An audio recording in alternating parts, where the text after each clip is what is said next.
마태복음 8장 18절부터 22절까지 말씀입니다.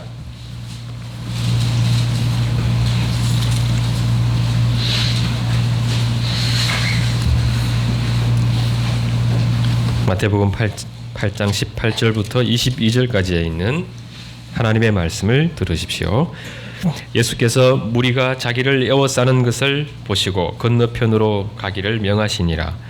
한 서기관이 나와 예수께 아뢰되 선생님이여 어디로 가시든지 저는 따르리이다. 예수께서 이르시되 여우도 굴이 있고 공중의 새도 거처가 있으되 인자는 머리 둘 곳이 없다 하시더라. 제자 중에 또 한 사람이 이르되 주여 내가 먼저 가서 내 아버지를 장사하게 허락하옵소서. 예수께서 이르시되 죽은 자들이 그들의 죽은 자들을 장사하게 하고 너는 나를 따르라 하시니라. 주님께서 이 말씀을 사용해서 우리에게 은혜를 베풀어 주시기를 원합니다. 하나님 나라를 시작하신 주님의 사역의 실황 10개의 이적 사건을 통해서 드러나고 있다고 말씀드렸습니다. 그리고 누가 과연 하나님 나라 백성으로서 합당한 사람인지에 대해서 우리가 살펴보고 있습니다. 우리는 나병 환자와 백부장을 통해서 하나님 나라 백성에게 요구되는 믿음에 대해서 살펴봤습니다. 그리고 18절에서 27절에 등장하는 서기관과 또 아버지를 장사하고 주님의 뒤를 따르겠다 하는 사람, 그리고 이미 주님의 제자된 사람들의 그 모습 속에서 주님의 제자답지 못한 모습, 하나님 나라 백성으로서 합당하지 못한 면들에 대해서 살펴보고 있습니다. 지난주에 살펴본 바와 같이 예수님께 나아온 한 서기관이 단순히 학문적 호기심을 충족시키기 위해 나와왔다고 볼 수는 없습니다. 그 정도의 이유로 주님의 제자 되어 주님의 뒤를 따르기에는 그가 지불해야 할 대가가 만만치 않기 때문입니다. 그는 분명 서기관으로 누리고 있는 상당한 특권을 마음으로부터 포기하고 있었을 것입니다. 놀라운 권위와 권능으로 이루어지는 주님의 말씀과 또 치유의 사역들을 보면서 주님의 제자가 되는 길로 자신의 삶을 던질 그런 나름대로 비장한 각오를 했음이 분명합니다. 이것은 주님의 관심과 칭찬받기에 합당한 모습이죠. 그러나 그는 여전히 잘 모르고 있는 것이 있었습니다.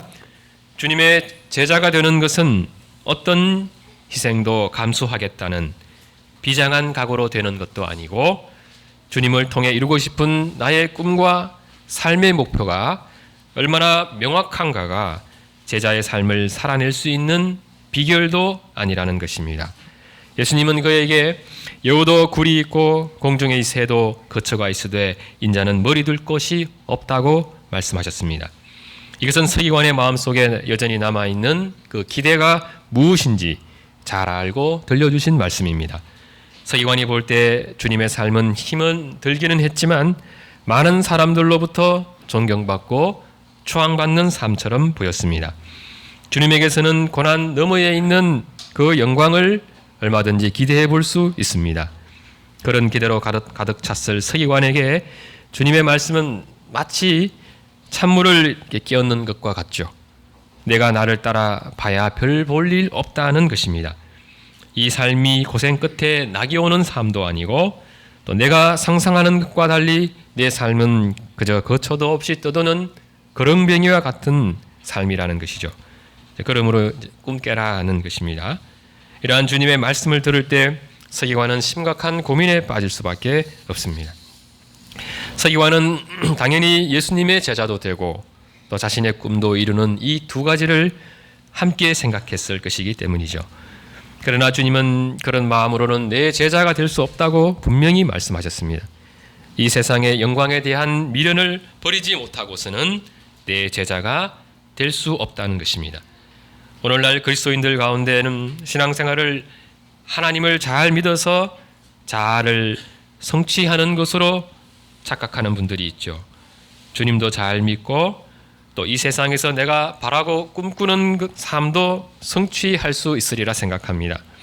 이 세상의 영광에 대한 미련을 주님을 따른다 하는 사람들조차 제대로 버리지 못할 때가 있습니다. 우리가 주님을 믿으면서 아주 분명히 해야 하는 것이 있습니다. 참 신자의 삶에 고난과 영광은 결코 함께하지 않는다는 것입니다. 주님께서 우리에게 많은 은혜와 복을 베풀어 주시는 것은 분명합니다. 그러나 그것은 우리로 하여금 영광을 누리라고 주시는 것이 아니죠. 더 큰 고난을 짊어지고 고난으로 나아가라고 주시는 것입니다. 주님은 제자들에게 이 땅에서의 꿈과 야망과 영광에 대한 갈망을 철저히 버리라고 명령하십니다. 서기관처럼 비장한 각오로 주님의 제자 되겠다고 주님 앞에 선 사람들도 그 명령 앞에서 아주 당혹스러울 수밖에 없습니다. 그렇게까지 엄격할 필요가 있는가 싶고, 또 그렇다면 이 세상에서 열심히 사는 이유가 무엇인가, 이런 질문을 던질 수밖에 없습니다. 그러면서 우리는 결국 내가 그럼에도 주님을 따를 것인가 말 것인가 하는 이 질문에 부딪힐 수밖에 없습니다. 많은 분들이 이곳에서 주님을 떠나죠. 계산기를 두드려보면 답이 나오지 않습니다. 주님을 통해서 얻는 것이 아무것도 없다고 느껴질 때 많은 분들이 더 이상 효용 가치가 없는 신자의 삶에서 이탈해 갑니다. 물론 그런 계산 때문에 더 이상 또 예배당에 발을 딛지 않는 분들도 있죠. 그런 계산 때문에 스스로는 주님을 따른다면서도 여전히 고난과 현신으로 나아가지 못하고 머뭇거리고 있는 분들도 있습니다. 제자의 도를 바르게 아는 사람들이라면 그 도의 매력을 느껴서 주님께로 나아오는 사람들이 있을 수가 없습니다. 우리는 다 잘 살고 싶죠. 고난받고 죽고 싶은 사람은 아무도 없습니다. 그래서 많은 교회들이 제자도 이 자체의 수정을 가하려고 하죠. 제자도를 매력적인 것으로 만들려고 합니다. 사람들의 관심과 호기심을 끌만한 것으로 바꾸려고 합니다.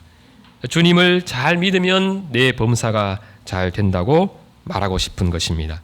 제자의 길이야말로 이 땅에서 우리가 원하는 것을 얻는 가장 확실하고 좋은 길, 또 투자 가치가 있는 길이라고 포장하고 싶어 하죠. 이런 제자도는 주님이 소개하는 제자도와 다른 제자도고 또 다른 복음입니다. 다른 복음은 그것이 진품과 아무리 비슷해도 결국은 모조품이고 가짜죠. 주님은 나더러 주여 주여 하는 자마다 다 천국에 들어갈 것이 아니요 하늘에 계신 내 아버지의 뜻대로 행하는 자라야 들어가리라 하셨습니다.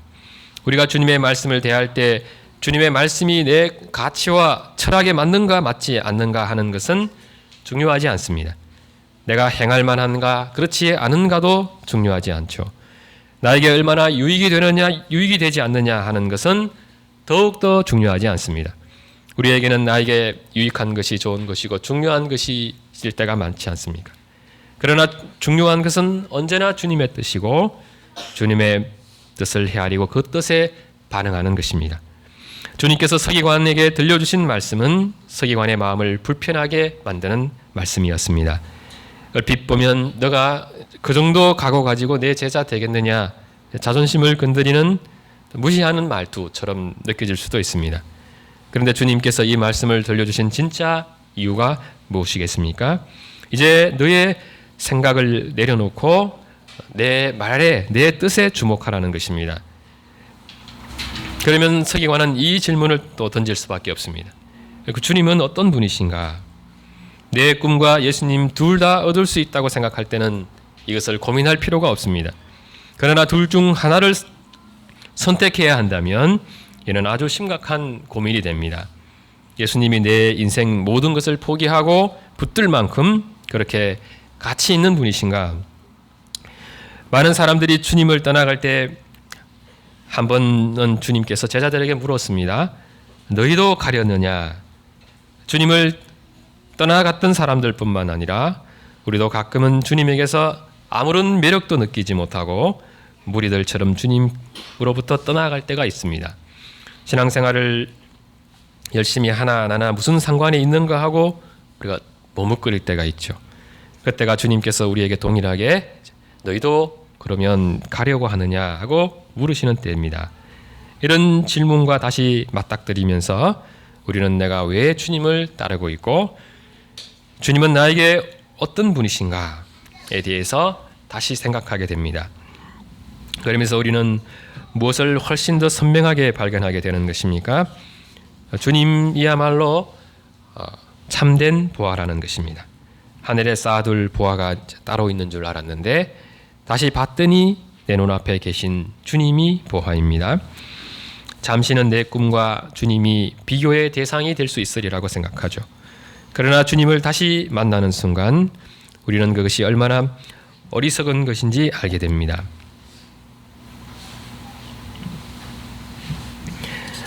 주님을 바라보면서도 우리 눈은 주님의 영광스러움을 보지 못할 때가 있습니다. 그저 뛰어난 성품과 능력을 지니신 위대한 랍비처럼 여겨질 때가 있습니다. 흠모할 만한 분도 아닌 것 같고 또 거처도 없이 사시는 주님이 존경스럽기는 하지만 또 때로는 좀 궁색하게 보여질 때가 있습니다. 그래서 우리도 가끔은 내가 예수 믿는 사람이라는 것이 부끄럽게 여겨질 때가 있죠. 그러나 우리의 눈이 주님을 향하고 내 생각과 철학을 내려놓고 주님의 말씀에 귀를 기울일 때 우리는 주님에게서 거룩하신 하나님의 말씀을 듣게 됩니다. 나의 생각을 내려놓고 주님의 말씀을 받아들이는 그 순간에 우리는 우리 심령에 놀라운 변화를 가져다 주시는 그 주님의 말씀의 그 권능의 역사들을 경험하게 되죠. 그것은 예수님께서 한 랍비로서가 아니라 하나님으로서 일하고 계시기 때문입니다. 우리도 한 서기관처럼 주님 가까이 나아갈 수 있습니다. 제자로 살기로 결단할 수 있죠. 그러나 주님의 말씀이 우리 심령 속의 역사에서 우리 눈이 떠져서 참 보화 되신 주님을 보기 전까지는 아무도 주님의 제자가 될 수 없습니다. 가룟 유다처럼 잠시 주님을 따르며 고달픔을 견딜 수 있죠. 그러나 주님께서 십자가에 못 박히는 그 순간에 자기 영광을 추구했던 사람들의 꿈은 다 사라질 수밖에 없습니다. 주님의 제자는 머리 둘 곳 없는 삶이고 일생 동안 고난으로 나아가는 삶이라는 그 사실에 눈뜨게 될 때 사람들은 다 주님을 두고 떠날 수밖에 없습니다. 그러나 주님의 말씀을 듣고 그 말씀을 받아들인 사람들, 주님께서 너는 나를 따르라 하실 때에 그 말씀에 아멘으로 순종하는 사람들이죠. 주님은 그 사람들을 주님의 제자로 삼아주시는 분이십니다. 제자의 삶은 우리의 각오로 살아낼 수 있는 삶도 아니고 삶이 아니라 오로지 주님의 부르심을 받고 주님께서 우리 심령에 베풀어 주신 그 은혜를 통해서 제자 된 사람들만 살아낼 수 있는 삶입니다. 주님의 말씀을 아멘하며 받아들일 때 우리의 눈은 비로소 떠지게 됩니다. 제자들 역시 그 눈이 떠졌기 때문에 다른 사람들이 다 주를 버리고 떠날 때도 영생의 말씀이 여기 계시오니 우리가 어디로 가겠습니까? 하며 자신의 자리를 지킬 수 있었습니다. 주님께서 십자가에 못 박히실 때 베드로는 주님을 부인하며 저주하기까지 합니다. 그럼에도 그가 끝까지 제자의 삶을 살아갈 수 있었던 것은 주님께서 그를 제자로 부르시고 또 제자 삼으셨기 때문입니다. 주님의 말씀에 아멘하며 말씀을 통해서 역사하시는 그 영광스러운 주님을 만난 사람들, 그 사람들은 주님을 결코 떠날 수가 없습니다. 21절을 보겠습니다. 제자 중 또 한 사람이 주님에게 나와 묻습니다. 주여, 내가 먼저 가서 내 아버지를 장사하게 허락하옵소서. 그 역시 한 서기관처럼 주님의 제자 되기 위해 나왔습니다. 그런데 그가 주님께로 나아간 그때는 그의 집안에 아주 중요한 일이 발생한 때와 겹치고 있습니다. 다른 분도 아니고 아버지가 돌아가신 거죠. 보통 이런 상황에서 우리 같으면 어떻게 하겠습니까? 예수님 제자가 되겠다고 마음 먹는다 하더라도 일단은 장사부터 지내려고 할 것입니다. 그렇게 해도 늦지 않겠다 생각합니다. 그런데 이 사람은 우리보다 생각이 훨씬 더 기특합니다. 그런 아버지 장례를 치러야 하는 그 와중에 주님께로 나와왔습니다. 그가 집안에 큰 일이 발생해서 다른 것에는 전혀 신경 쓸 겨를도 없는 그 순간에 주님께로 나온 까닭이 무엇이겠습니까? 그의 마음에 어떤 절박함이 있는 것이죠. 꼭 주님의 제자가 되고 싶은 것입니다. 지금 아니면 안 되겠다, 그런 생각 가지고 주님 앞에 갔을 것입니다. 그리고는 주님께 정중히 자신의 속사정을 또 말씀드립니다. 내가 주님 제자 꼭 되고 싶습니다. 다만 아버지가 돌아가셨으니 장례만 치를 수 있도록 허락해 주십시오. 당시 이스라엘 사회는 제5계명 내 부모를 공경하라는 말씀에 근거해서 부모에 대한 효를 강조하고 있었고, 연세 드신 부모님을 복양하는 것이나 돌아가신 부모님의 장례식에 참여하는 것을 아주 중요하게 생각하고 있었습니다. 이것은 지금도 여전히 강조되어야 하는 것이고, 오늘날 우리 그리스도인들도 부모님에 대한 효를 부지런히 가르치고 또 배워가야 합니다. 그러므로 이 사람의 요청을 주님께서 거절할 이유가 없어 보입니다. 칭찬받아 마땅하죠. 그가 부친이 돌아가신 상황에서 아들의 도리를 다하지 않고 한 랍비의 제자가 되겠다고 집을 나가버린다면 우리로서는 그것이 이해하기 어려울 것입니다. 당연히 그렇게 하는 것이 상식적인 수순이라고 생각하죠. 그런데 이 사람의 요청에 대한 주님의 아주 의외의 답변을 보십시오. 22절입니다. 예수께서 이르시되 죽은 자들이 그들의 죽은 자들을 장사하게 하고 너는 나를 따르라 하시니라. 이 말씀의 결론이 무엇입니까? 내 제자가 되고자 한다면 장사 지내러 가지 말라는 것입니다. 나의 제자가 되고자 한다면 지금 나를 따르라는 것입니다. 너는 너 스스로 그것이 허락 가능하고 장사 지낸 후 제자의 대열에 가세해도 된다고 생각할지 모르지만 그런 마음으로는 내 제자로서 합당치 않다는 것입니다. 예수님은 그에게 죽은 자들이 그들의 죽은 자들을 장사하게 하라고 하셨습니다. 제가 볼 때 이 사람은 주님의 이 말씀을 충분히 이해하지 못했을 가능성이 많죠. 여기서 죽은 자들이란 예수님의 제자가 아닌 사람들이죠. 하나님의 백성이 아닌 사람들, 거듭나지 못해서 영적으로 여전히 죽어 있는 사람들을 가리킵니다. 그 사람이 예수님을 믿는 믿음을 통해서만 하나님 나라 참 백성 될 수 있다는 이 비밀을 벌써부터 깨닫고 있었을 가능성은 많아 보이지 않습니다. 그는 예수님의 제자가 되기 위해 상당한 각오를 하고 나아왔습니다. 그럼에도 주님의 말씀은 그에게 충격을 줄 수밖에 없습니다. 자신이 볼 때 부친을 장사하는 일은 주님의 제자 되는 것보다 어쩌면 더 중요할 수 있겠다 생각하기 때문이죠. 사회적으로 존경받는 위대한 랍비의 제자라면 이러한 일에 훨씬 더 많은 비중을 둘 수 있어야 할 것 같은데 주님의 말씀에서는 부친을 장사하는 일이 제자가 되는 것에 비하면 아무것도 아닌 것처럼 들리기 때문입니다. 그렇게 말씀하시기 때문이죠.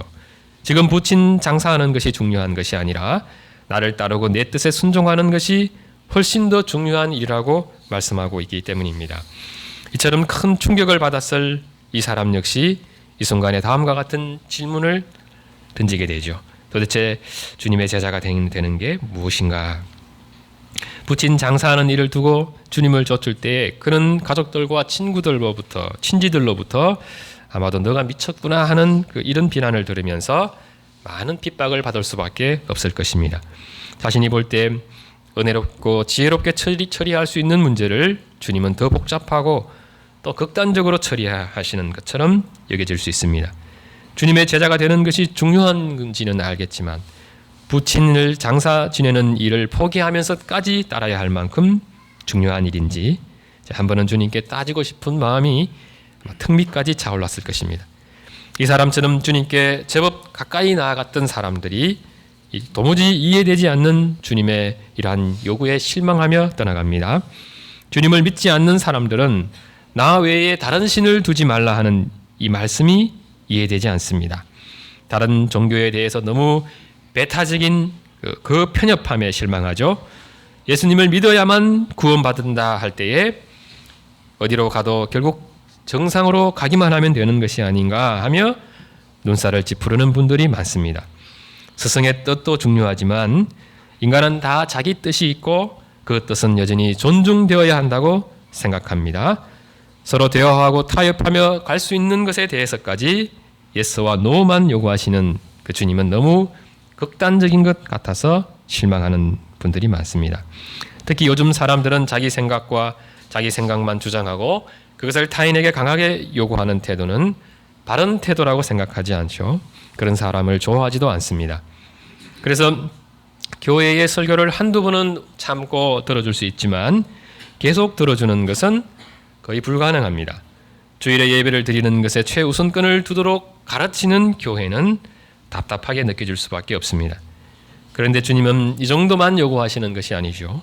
내가 내 제자가 되고자 한다면 다른 모든 것을 버려두고 좇을 것을 요구하셨습니다.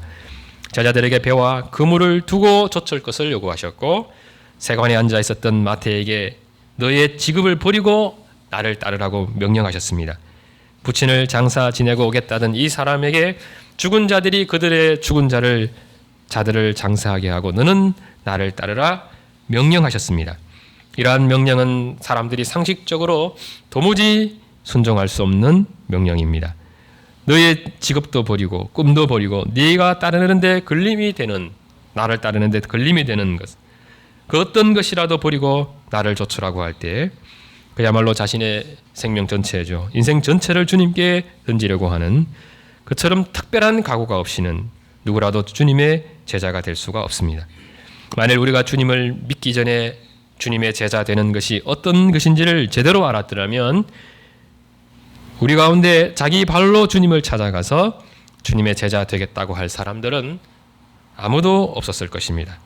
그럼에도 우리는 주님을 믿는 사람들이 되었고 주님의 제자가 되었습니다. 그리고 지금까지 주님의 뒤를 따라가고 있죠. 이러한 놀라운 일이 어떻게 일어나게 된 것입니까? 우리가 주님의 제자가 되는 것은 제자의 자격 조건에 있는 것이 아니죠. 우리를 부르시는 주님의 뜻에 있기 때문입니다. 우리가 이것을 지각하기는 어렵습니다. 그러나 제자가 되는 것은 제자로 부르시는 주님께서 우리에게 은혜를 베푸신 은혜 때문입니다. 그 은혜 때문에 사람들은 주님께로 나아가게 됩니다. 주님께서 부친 장사하겠다는 사람에게 죽은 자들이 그들의 죽은 자들을 장사하게 하고 너는 나를 따르라 할 때 이것은 정상적인 사람이라면 소화할 수 없는 말씀이죠. 그럼에도 주님께서 나를 향해서 너는 나를 따르라 이렇게 명령하실 때에 우리는 그 말씀에 순종할 수밖에 없습니다. 그 이유가 무엇입니까? 우리에게 명령하시는 그 주님의 큰 권세 때문이죠. 주님의 말씀이 가장 지혜롭고 타당한 것이어서 복종하는 것이 아니라 말씀하시는 주님의 그 권세에 굴복하는 것입니다. 주님은 말씀의 권능으로 일하시는 분이시기 때문입니다. 한 영혼이 주님께로 돌아올 때, 그래서 주님의 제자가 될 때 말씀에 설득되어져서 주님께로 돌아오는 사람은 없습니다. 주님께서 우리에게 최종적으로 원하는 것은 모든 것을 버리고 나를 좇으라는 말씀이기 때문입니다. 아직까지 회심하지 않은 사람들이 설교를 듣고 예수님을 믿게 되는 것도 이와 같습니다. 설교 내용이 그럴듯해서 믿게 된 사람 없습니다. 우리에게 들려주시는 주님의 말씀이야말로 사실은 주님을 믿을 수 없는 또 가장 명백한 이유이기도 합니다. 그럼에도 장사 지내는 것을 포기하고 주님을 따를 수밖에 없는 것은 나를 따르라 하시는 하나님 나라의 왕의 명령에 우리의 심령이 압도되기 때문이죠. 그리고 굴복하게 됩니다. 우리가 아멘 하고 주님의 말씀에 순종할 때 우리는 주님의 말씀이 우리 심령에 아주 강력하게 역사하는 것을 체험하게 됩니다. 그래서 주님을 따르고자 하는 거룩한 소원이 발생하게 됩니다. 또 모든 것을 버려두고 주님을 따라도 그것이 손해라는 이런 생각이 이제 들지 않게 되죠. 누구라도 주님으로부터 최종적으로 부르심을 받을 때 주님은 그 사람의 심령이 감사함과 기쁨으로 충만케 하시는 분이십니다. 다른 어떤 것과도 비교할 수 없는 기쁨이 있어서 우리가 주님을 마지 못해 따르는 것이 아니라 아주 자원하는 마음으로 따르게 해 주시는 분이십니다. 이것이 주님의 부르심에 감추어진 놀라운 비밀이죠. 그 들어볼 때 주님과 함께하는 삶은 고달픈 삶이고 고난의 삶이 맞습니다. 주님의 말씀처럼 자기를 부인하고 자기 십자가를 지는 삶이죠. 그럼에도 이제 주님의 제자가 된 사람들은 행복합니다. 우리 스스로의 결단과 각오로는 갈 수 없는 길이라는 것을 잘 알기 때문에 그 삶을 살아가게 하시는 주님의 은혜로 인해서 더 감사하게 되죠. 물론 주님의 제자가 된다고 해서 즉각적으로 주님의 제자다워지는 것은 아닙니다. 주님을 믿고 감사함으로 주님을 따르는 것은 이제 제자의 삶의 첫 발을 내딛는 것에 지나지 않습니다. 주님의 부르시는 은혜로 제자 되었음에도 여전히 제자로서 합당치 못한 모습 있을 수 있죠. 우리는 이미 제자로 부르신 받은 그 제자들에게서 그 모습을 보게 되고 또 우리 자신에게서도 그런 모습을 보게 됩니다. 그러나 주님께서 그런 부족한 제자들을 훈련해 가셨던 것처럼 우리도 훈련해 가실 것이고 우리는 그 훈련에 가능하면 또 자발적으로 부지런히 참여하는 사람들로 나타나야 할 것입니다. 같이 기도드리겠습니다. 걸어가신 하나님 아버지, 한 서기관과 부친을 장사하고 제자 되겠다 하는 또 다른 제자를 통해서 누가 하나님 나라에 합당한 사람인지를 배우게 됩니다. 그 누구라도